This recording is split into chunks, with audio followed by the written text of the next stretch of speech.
to express my deep gratitude for the warm welcome we have received on arrival and the excellent hospitality of the American people. My visit provides us, Mr. President, with the opportunity to celebrate 60 years of bilateral relations rooted on shared values of freedom, democracy, rule of law, equality, and inclusivity. My visit takes place at a time when democracy is perceived to be retreating worldwide. The accelerating drift towards regimes indifferent to democratic values is a deep concern to us, and I believe it is time the U.S., working with Kenya, deploys its capabilities and rally like-minded democratic countries to set up the course of democracy. During our discussions, we agreed on the significant opportunity for the U.S.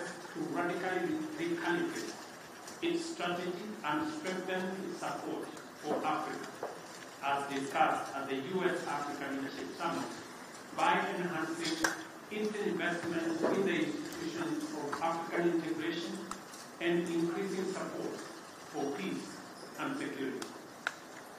As we take this historic step of elevating our partnership to be more effective in addressing global challenges, it is important for us to appreciate that many countries in Africa, including Kenya, are struggling with an overwhelming convergence of multiple shocks, including extreme climate events, debt distress, and the disruptive upheavals in Europe and the Middle East, whose cumulative impact is to divert national resources for investment in people and economic growth into managing climate-induced crises and serving sovereignty.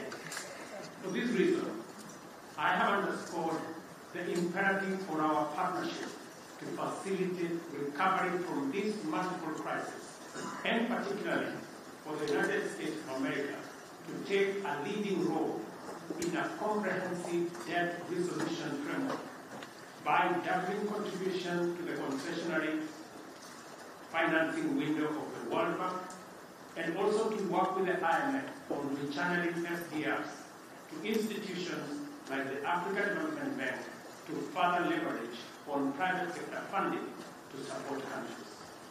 Unless this is done, and done immediately, the values of freedom, democracy, and the rule of law are in great jeopardy. On regional peace and security in the Horn of Africa and the Greater region, I express optimism that Kenya and the U.S. will innovatively design appropriate defense and security frameworks to help Kenya as the anchor state and the region in general to deal with the peace and security challenges that are undermining human well-being, slowing down development, and also having a negative impact on democracy.